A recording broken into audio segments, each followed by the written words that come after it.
우리 말씀은 역대하 5장 11절에서 14절의 말씀을 보도록 하겠습니다. 예배하는 우리 가운데 하나님의 영광이 구름처럼 임재하기를 원합니다. 오늘 이 말씀을 가지고 주의 임재가 있는 공동체인가, 주의 임재가 있는 공동체인가 라는 제목으로 같이 은혜를 나누기를 원합니다. 하나님의 영광은 어느 무리 가운데 나타날까요? 하나님의 영광은 어느 무리 가운데 임할까요? 솔로몬의 성전에 임하시는 하나님의 영광을 살펴보면서 우리 가운데 임재하시는, 우리 가운데 임하는 하나님의 영광의 예배가 무엇인지를 잠시 살펴보기를 원합니다.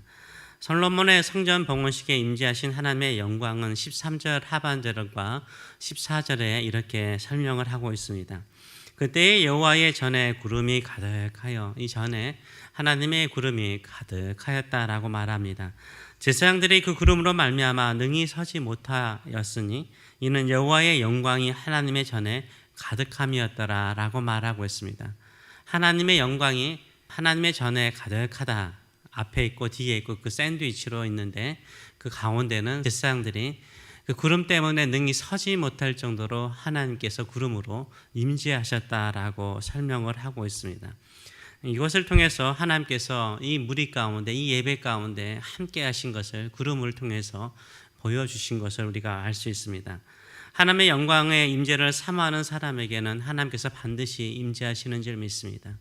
특별히 이 구약의 시대에는 하나님의 영광, 하나님의 임재, 하나님의 통치, 이 예배를 흠양하시는 것을 가장 사모하는 사람들은 제사장들과 레위 사람들이었죠. 그들은 직접 섬기는 사람들이었기 때문입니다. 이들이 하나님의 영광, 임재를 어떻게 준비를 하였을까요? 이것을 통해서 하나님의 임재, 하나님의 영광이 임하는 공동체를 만드는 데 좀 도움을 얻기를 원합니다. 첫째는 모두 스스로 정결하게 하였다라고 말을 하고 있습니다. 11절의 말씀을 보게 되면 이때에 하나님의 영광이 임하였고 하나님의 임재가 있지 않았습니까? 이때에는 제사장들이 그 반열대로 하지 아니하고 스스로 정결하게 하고 성소에 있다가 나왔다라고 말을 하고 있습니다. 제사장들이 반열이 있었습니다. 다윗이 12반열을 만들었어요. 제사장들을 12반열로 나누어서 계속해서 순번을 따라서 섬기게 했습니다. 자기 순번이 있는 거예요. 그런데 이때에는 제사장들이 다 뭐 한 거예요? 자기 스스로를 정결하게 한 거예요. 내가 순서를 맡았으니까, 내가 뭔가를 해야 되는 차례가 됐으니까 자기를 정결하게 하는 것이 아니라 거기에 속한 모든 제사장들이요 다 자기 스스로를 정결하게 한 거예요. 정결하게 하고 성소에 있다가 시간이 딱 되면 나와서 봉사하는 것을 우리가 볼 수 있습니다. 그래서 하나님께서 임재하시고 영광이 임하는 예배, 무리는 어떤 무리입니까? 미리 준비하는 거죠. 미리 자기 스스로를 준비하는 거예요. 모든 무리가 다 같이 정결하게 하는 거예요. 마음도 정결하게 하는 것도 필요하지만 몸도 정결하게 할 필요가 있죠. 하나님께 나올 때는 몸도 정결하게 하고 단정한 옷을 준비해서 단정한 옷을 입고 하나님께 먼저 감사하고 하나님을 예배하는 것이 내 인생의 최고의 기쁨입니다. 행복입니다. 준비하고 내가 마음속에 지었던 죄라든가 죄악이 있다면 마음을 깨끗하게 하고 정결하게 하는 마음으로 나오시는 저와 여러분 되시길 축원합니다. 그런 사람에게 하나님의 영광에 임하여 하나님께서 통치하세요. 예수님께서도 첫 전했던 메시지가 무엇입니까? 회개하라, 천국이 가까이 왔다라고 말하고 있어요. 마음이 청결한 자가 하나님을 볼 것이라 라고 말했어요. 진정으로 하나님을 뵙기를 원하십니까? 하나님의 영광을 보기를 원하십니까? 하나님의 임재를 경험하기를 원하십니까? 마음을 정결하게 하시는 저와 여러분 되시길 축원합니다. 두 번째로는 세상 모두가 다 정결한 마음으로 스스로 누가 뭐 하라고 하는 것이 아니라 스스로 정결하게 하고 왔잖아요. 그러고 난 다음에 그들이 모여서 어떻게 합니까? 연합하여서 한 마음으로 찬양을 해요. 근데 여기에 보게 되면 모든 제사장들과 또 노래하는 자와 악기를 다루는 모든 사람들이 한 마음으로 일제히 하나님께 찬양하는 것을 볼 수 있습니다. 찬양하는 무리 가운데 하나님께서 임재하는 것을 볼 수 있습니다. 12절의 말씀을 보게 되면 노래하는 레위 사람 아삽과 헤만과 여두둔과 이 사람은 다윗이요. 이 세 사람은 다윗이 성가대를 세 그룹으로 나누었어요. 성가대 대장으로서 세 사람을 세웠습니다. 이 세 사람의 이름이 나오죠. 아삽과 헤만과 여두둔과. 여러분 시편 보게 되면 이 시편을 보게 되면 이 세 사람 이름이 나와요. 이 세 사람들이 직접 시편을 쓰기도 하고 곡을 만든 사람들이에요. 그래서 이 세 사람과 그의 아들들과 형제들이 다 세마포를 입고 제단 동쪽에 서서 재금과 비퍼와 수금을 잡고 또 나팔 부는 제사장 120명이 함께 서 있다가 나팔 부는 자와 노래하는 자들이 일제히 소리를 내었대요. 다 같이 한 마음으로 소리를 내어 여호와께 찬송하며 감사하는데 나팔 불고 재금 치고 모든 악기를 울리게 했다라고 말을 하고 있어요. 모든 사람들이 악기와 함께 한 목소리로 찬양을 했어요. 이게 얼마나 큰 영광인지 모르죠. 우리가 찬양할 때 한 목소리로 찬양하시는 저와 여러분 되시기를 축원합니다. 한 목소리로 찬양할 때 하나님께서 영광 가운데 임재하세요. 찬양이라는 게 뭘까요? 찬양이라는 것은 하나님을 높이는 거죠. 하나님께 영광을 돌려드리는 거예요. 하나님께 감사하는 거예요. 복음 성가 가운데 우리의 마음을 위로하는 것이 있어요. 우리의 힘든 것을 위로하는 가사들이 있습니다. 저도 그거 나쁘다고 생각하지 않아요. 회중들이 모여서 함께 기도회를 한다든지 친교를 한다든지 서로를 위로한다든지 이런 우리의 마음을 위로하는 복음 성가도 되게 필요하죠.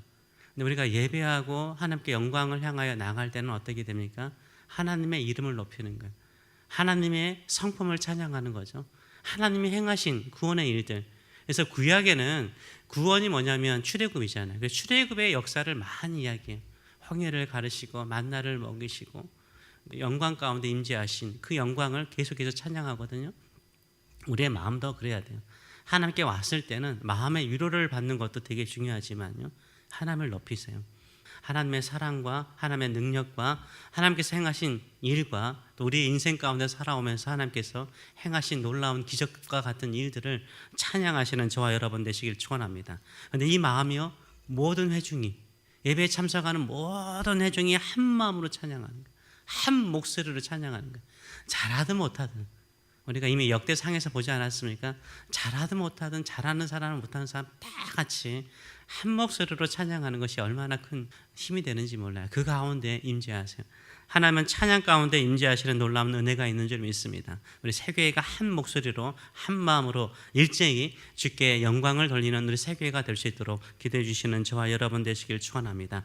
세 번째로는 하나님의 선하심과 자비하심을 감사하는 무리 가운데 하나님은 임재하세요. 13절의 말씀을 보게 되면 여호와를 찬송하여 이르되 선하시도다 그의 자비하심이 영원히 있도다 하며 그때에 여호와의 전에 구름이 가득했다라고 말하고 있어요. 일제히 찬양하는 찬양의 가사가 뭔지 아세요? 여기서는 선하시도다 그의 자비하심이 영원히 있도다. 이런 비슷한 표현들은 참 많아요. 저쪽에 있을 때 라클랜드에 있을 때는 헌금성이 이거였습니다. 주께 감사하세 그는 선하시며 그 인자하심이 영원하미로다. 지금 이 가사예요. 똑같은 가사예요. 주께 감사하자. 감사했잖아요.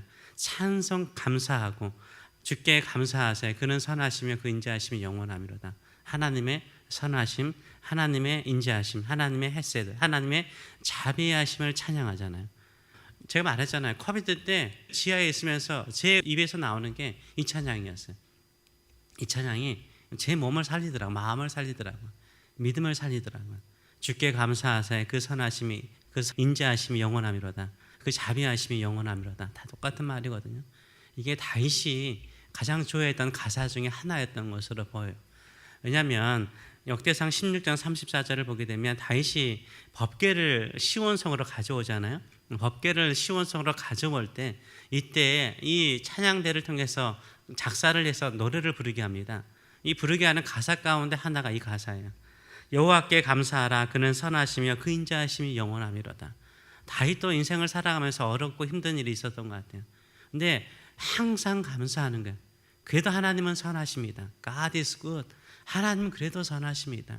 그래도 하나님의 헤세드, 하나님의 인자하심, 하나님의 사랑하심은 영원합니다. 변하지 않습니다. 늘 이렇게 찬양하면서 감사할 때마다 그 어려움을 이겼던 것 같아요. 그래서 그가 이 법궤를 옮겨놓고 난 다음에 찬양할 때도 이 가사를 집어넣습니다.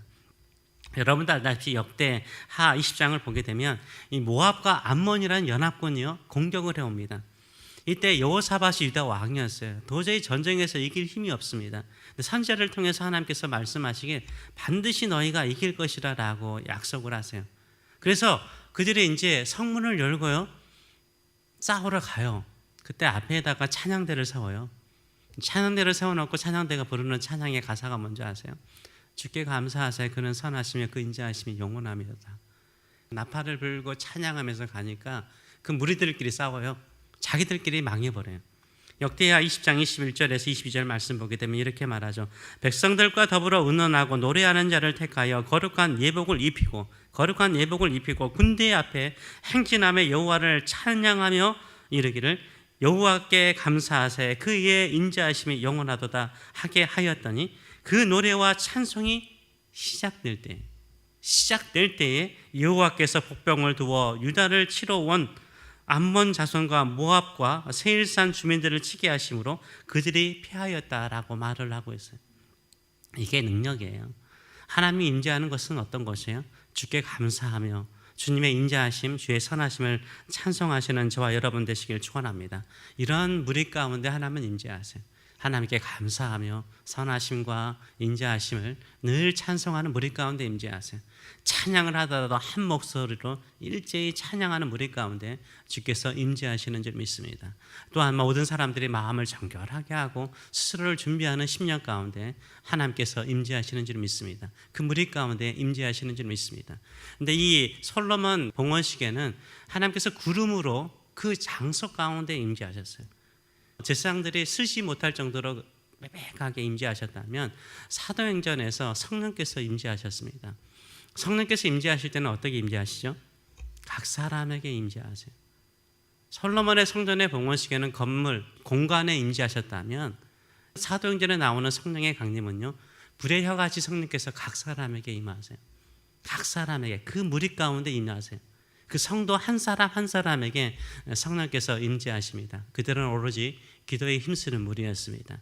우리의 삶에도 이런 모습이 있기를 원합니다. 우리가 새벽마다 나와서 예배하고 기도하고 주를 찬송하고 나갈 때 우리 각 사람에게 성령께서 임재하시는 놀라운 역사가 일어나길 원합니다. 내 인생 가운데 찾아오신 성령의 역사를 증거하시는 인생이 되시길 축원합니다. 우리 새교회 가운데 이렇게 새벽을 깨우고 기도하는 무리 가운데 찬양하는 무리 가운데 성령께서 임재하셔서 우리의 인생이 성령의 사람, 성령의 역사를 경험하는 인생이 될 수 있도록 늘 기도하시고 사모하고 나가시는 저와 여러분 되시길 축원합니다.